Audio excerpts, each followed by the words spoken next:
Hello, everyone, and welcome to this introduction and welcome to tomorrow's Collective Intelligence Block Party. It is, in fact, Block Party number 107. And among many other things, we're going to be working on and sharing with you our narrative that we've been working hard at co-creating over the last few weeks. And with that, I'm going to say hello to Marco and James and give you guys an opportunity to say hello if you'd like, but no pressure. Yeah. Hi, Jamin. Glad to be here with you, James. And look forward to another very special Block Party 107.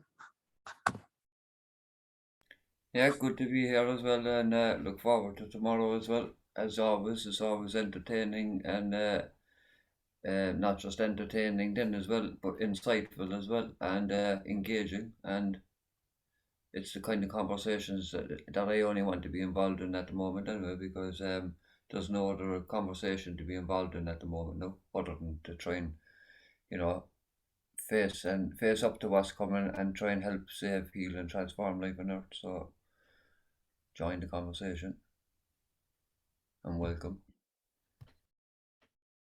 Beautiful. Thank you, Marco. Thank you, James. So the narrative that we're and what we're about to do in the next 5 to 7 minutes is we're just going to give you an example of the kinds of conversations that we're going to be having tomorrow at the block party. So none of this is scripted. We're just free flowing here. And what better way to invite you to the block party than to give you a sample, a free sample, like at the vegan frozen yogurt shop here. So take a sample. All right. So guys, we've been spending the last hour and a half or so or longer talking about the narrative, and it's been a really fun process and very revealing. And we're starting off with the narrative with who are we and why are we here? And in the why are we got deep into we're here to do everything we can to help, to do our part to help save, heal, and transform life on Earth. And we know that so many individuals and groups are doing everything they can to also help save, heal, and transform life on Earth. And so we've delved deeply into the question of what's missing. If everyone's doing what they can, why are we barely even making a dent in carbon emissions, in planetary overheating, the melting of the last of the Arctic ice, the extinction of species, the decimation of rainforests, coral reefs, and other vital ecosystems, the burning of Australia and whole continental-sized outbreaks of wildfires due to droughts and overheating. With that, I pass the talking feather. So what's missing? What is missing, everybody? What's missing? If everyone's doing what they can, why are we not making a dent? What is missing? It's a fair question, right? Totally fair question. Sorry, Marco, go ahead. No, I'm just saying it is a totally fair question. Yeah, and it's a question I'm hearing an awful lot lately in other conversations that I watch on YouTube now, such as Face and Future. Different they have different conversations on there. I watch all of them, and they're very interested and insightful as well. But I'm hearing a lot of different in different conversations on YouTube videos that I watch. A lot of people that are actually very much connected to what's going on and are informed on what's going on, and trying to do something and trying to help in whatever form of activism they're involved in, or whatever part, whatever they're passionate about, whether that's about the forests or saving the ice or saving the oceans. It all needs to be paid attention to. And we're all, there's plenty of people out there, as I said, activists doing what they can in their different fields or different passions. But what is missing? They're all asking the same question. They're all having these conversations. We're all having conversations, but what's missing? Yeah, well, that is what we're all trying to figure out. And what we figure here anyway, and what we've been talking about is connection. these plenty of conversations, but the conversations aren't connected. They're not connected in such a way that we're not only just talking about it, but we're literally bringing to the bubble into the surface, ways in what the truth of the situation is, and how do we face it going forward. How do we conduct ourselves, and what are our options, basically. Passing the fiddle.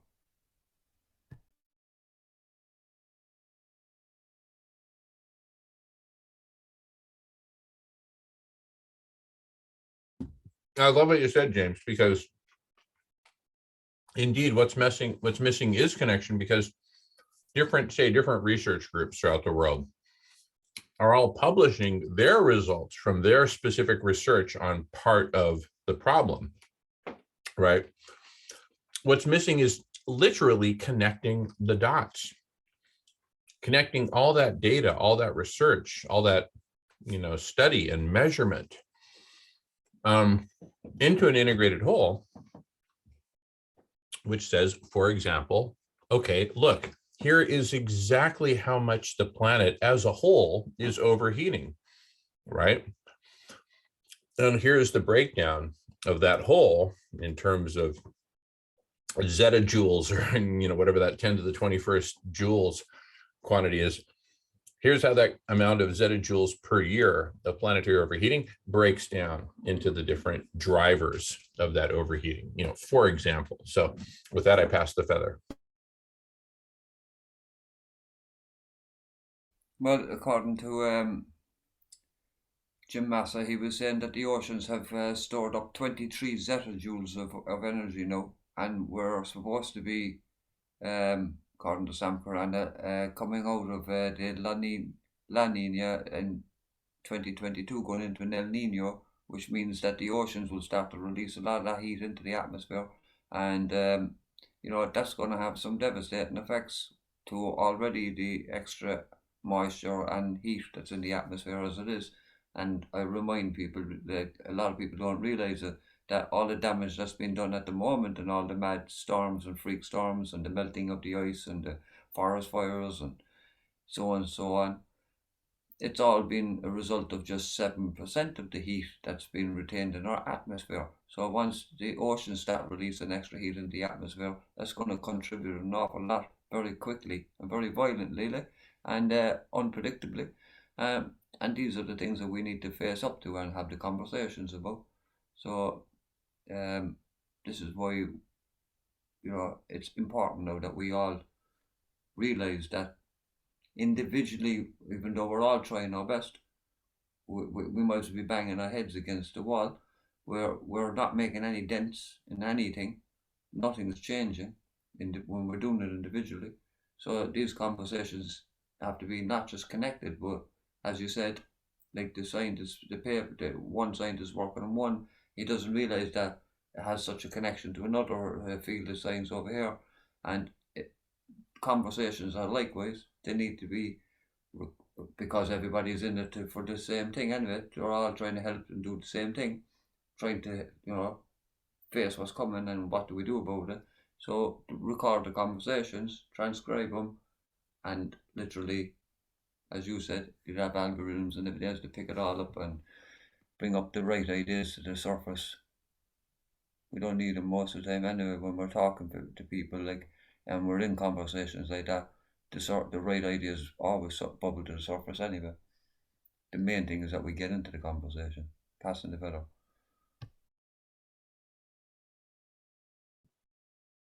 Yeah, the big thing is starting conversations, having conversations, connecting the conversations to each other in as many ways as possible, so that the best information is able to be shared by everyone, the up-to-date scientific information, rather than your local news man who is no kind of scientist at all, trying to pick a 10-second soundbite out of maybe 1,000-page study,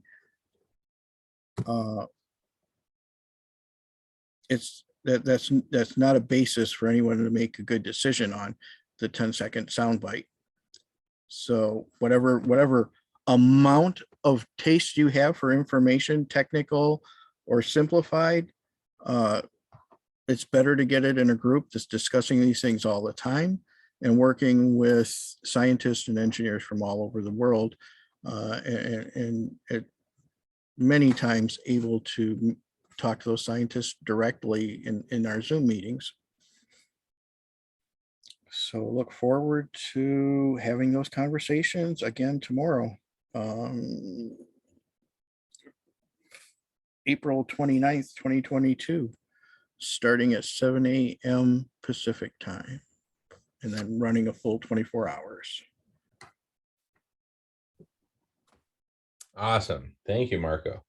Listening to you speak, the following picture came to my mind, which is that the fundamental problem in terms of everything we're talking about here is that we are 8 billion separate individuals,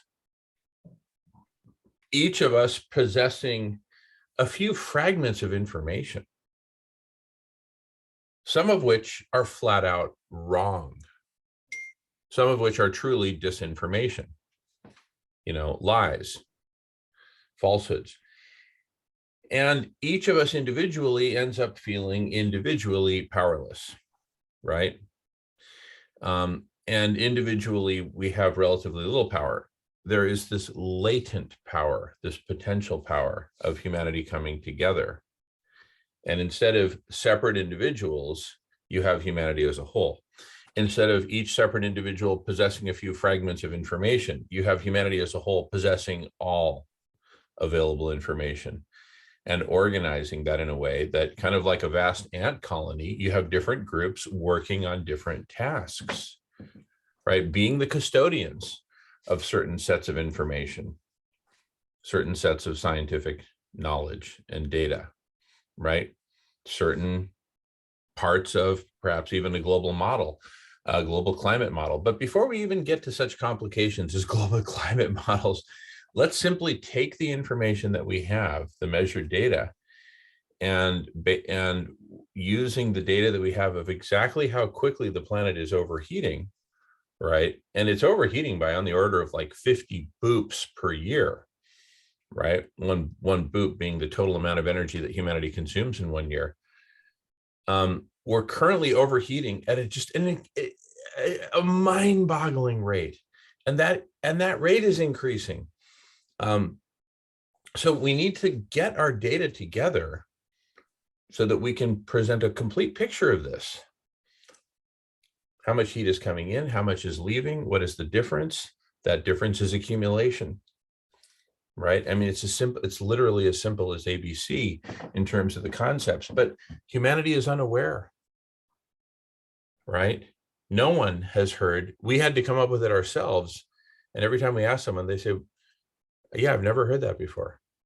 So the ABCs of planetary overheating are unknown to the vast majority, 99.9999% of humanity are unaware of the ABCs of planetary overheating. That's how bad the situation is when we are so separate and so fragmented, playing the game that we're playing, the game of individual hoarding and aggrandizement and ownership.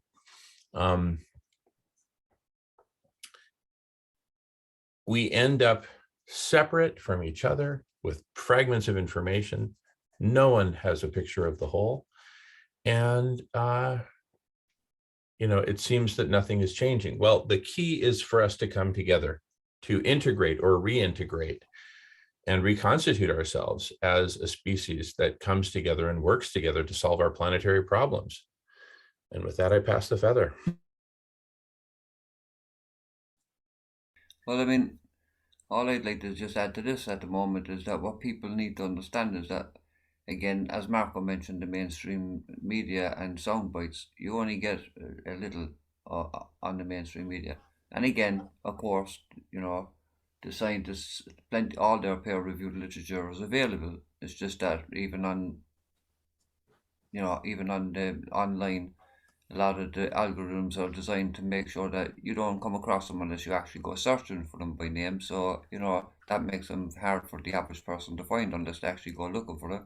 And so with the mainstream not really, like at the moment, no, the whole mainstream media is all focused on what's going on in Europe with the conflict, and rightly so, because what's going on is a tragedy, and and as far as I'm concerned, what's going on is not only a tragedy, it's an unnecessary tragedy, and it's far as I'm concerned, it's all related to what we're talking about with the global warming, and the fact that those that are in charge are well aware of it, but they have no idea what to do about it. It's as simple as that. That's why the mainstream aren't being told to make, or the main public aren't being told the whole truth about it, as far as I'm concerned. Regardless, it's a typical example of what I'm saying, just to prove what I'm saying is, how many of you are aware at the moment, like that at this moment in April, on the borders of Pakistan and India, 1 billion people at the moment are suffering from an unusual April heat dome, a heat dome. You know what a heat dome is in America. You suffered one yourselves there last year. Hundreds of people died, towns burned down, Canada. Well, there's one now happening in India and on the border of India and Pakistan, and 1 billion people are affected. 50-degree heat, 122 degrees Fahrenheit. You know what I mean? It's unbelievable. 50 degrees Celsius, I mean. And it's getting worse. And that we're not hearing about that on the mainstream media. You know what I mean? I only hear it because I know where to look for it on YouTube.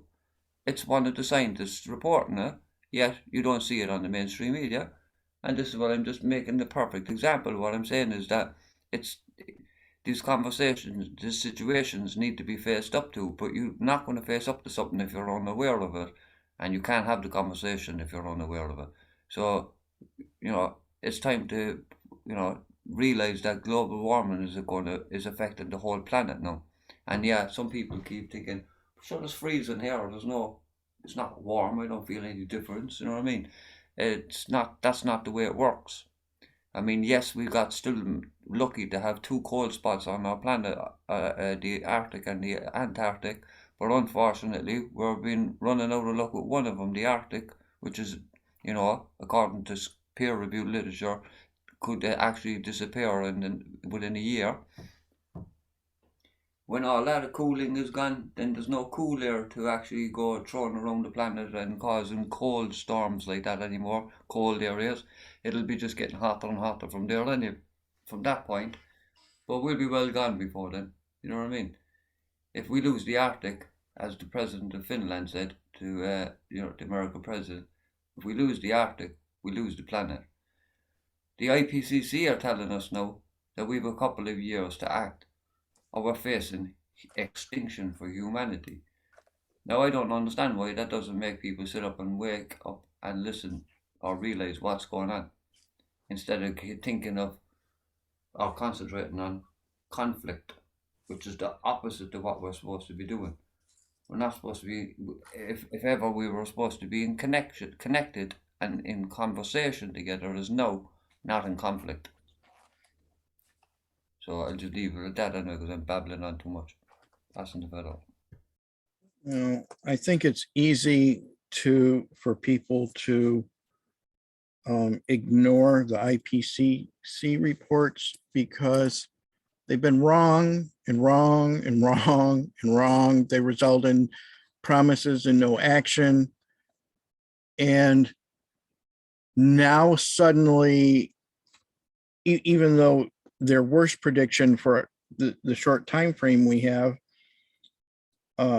isn't enough, but they sounded, they put the words out there, extinction, this is coming, and it's not coming in, that we need to act soon, which isn't the decades and century marks that they've given us for the last,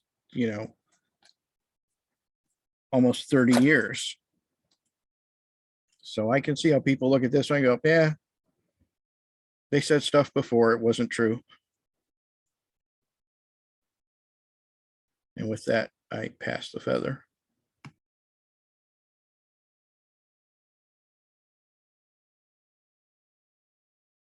All I'll add to that is, yes, I agree with it. They've said it before. People hear it, people grew up listening to it, and they're just going, "Yeah, I'm hearing that all my life." But the difference now is that you only have to look out the window now to see that it's happening around us, and you only have to open up your eyes and say, "Right, I'm going to get off the mainstream, or I'm going to get off the computer, or whatever," and I go on YouTube and I'm going to look up SOT weather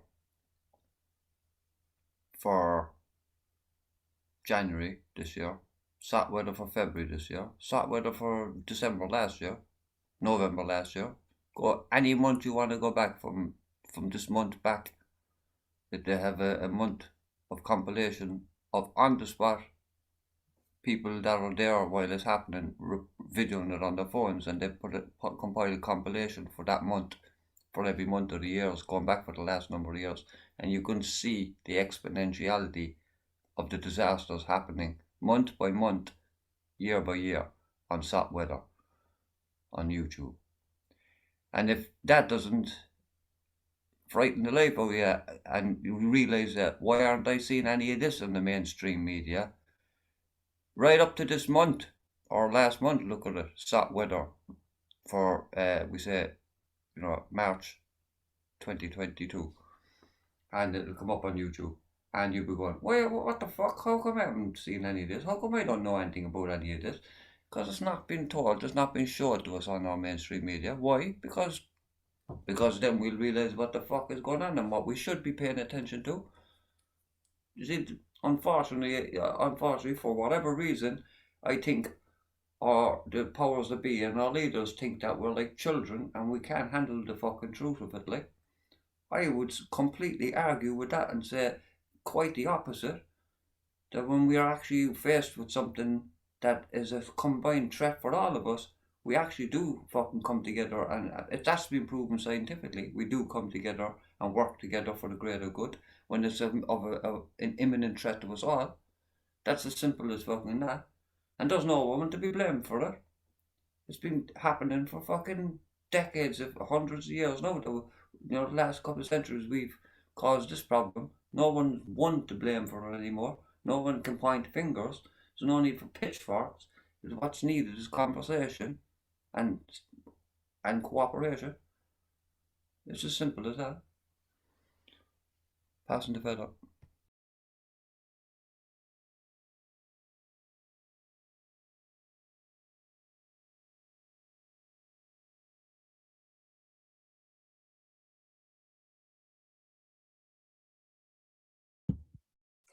Yeah, beautiful, James. And kind of to complete the narrative, or to fill in some blanks on the narrative here for folks.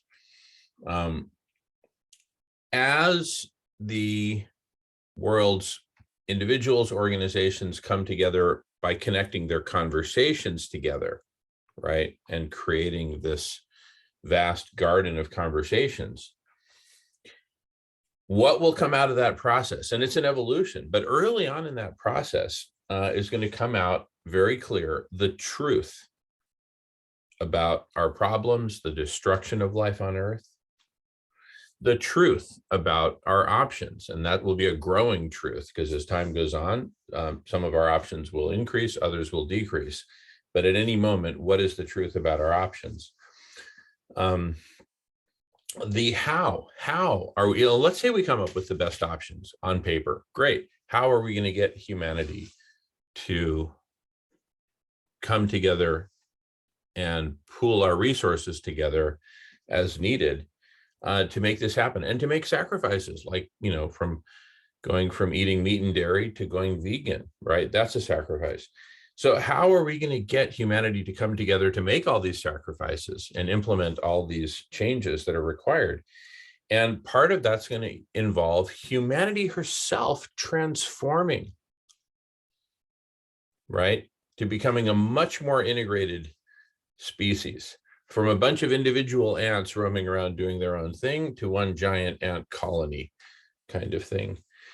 And as you know, Noam Chomsky calls this a spiritual transformation. I totally agree. Anyway, I just wanted to throw in those major bullet points of as we become more connected in conversation as a vast garden of conversations, network of conversations, call it what you will. The truth about our problems and the destruction of the planet will come out. The truth about our options will come out. How we need to move forward will come out. And the necessary transformations will certainly have very solid justification at that point. And then it's like, all right, well, let's do it. Let's make the transformations happen, including, I would posit, all the way to the fundamental game that we're playing here on planet Earth, which is, for me, the root of the problem. We're playing the game of individual hoarding and ownership and decimation of the biosphere for individual first survival and then aggrandizement. And we need to change that game to a collective game that has yet to be designed, custom designed for our circumstances. But anyway, with that, I pass the feather.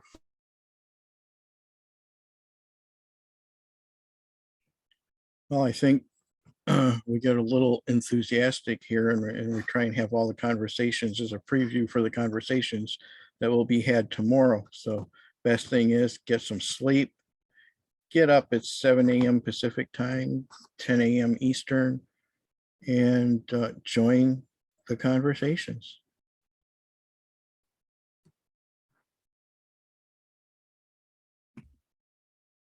Beautiful. Thank you, Marco. All right. Any last words before we wrap it up? Yeah, I just say good night and God bless, because there's no more to be said. I mean, we can repeat ourselves and say the word conversation over and conversation over. I think those that will hear this, if they listen to this, they're going to see the value of what we're saying, because it's common sense.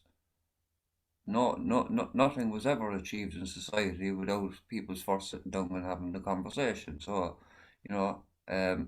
it's it's as simple as that, as profound as it seems, as it sounds, as you said earlier, Jamin.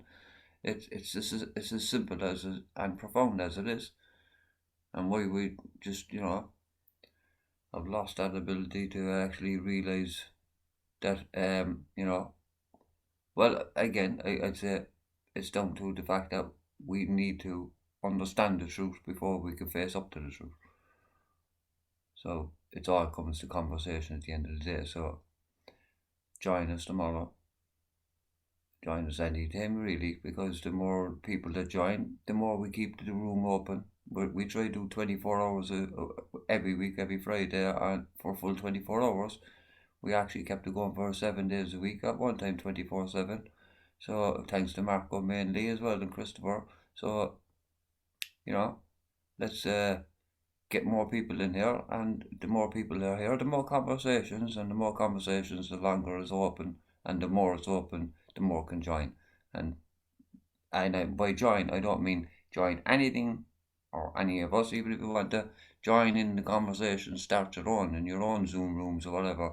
But eventually, we'll all link up somewhere along the line, or even become a part of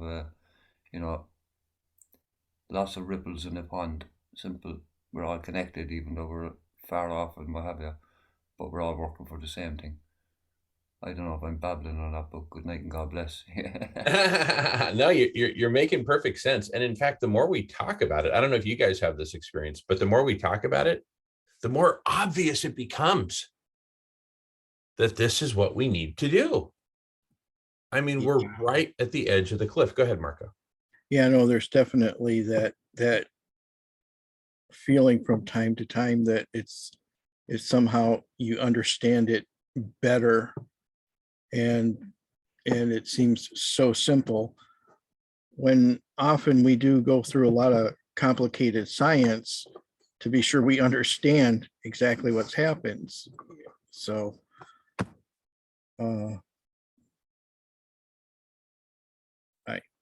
and again, I think we've said just about anything that could be said, and I can't wait to start tomorrow.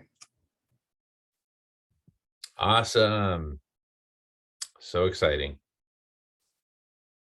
Thank you. Thank you, Marco. Thank you, James. And thank you for watching and listening. And thank you in advance for joining us tomorrow for Block Party number 107 in the Zoom link below. Thank you all so much. Good night and God bless.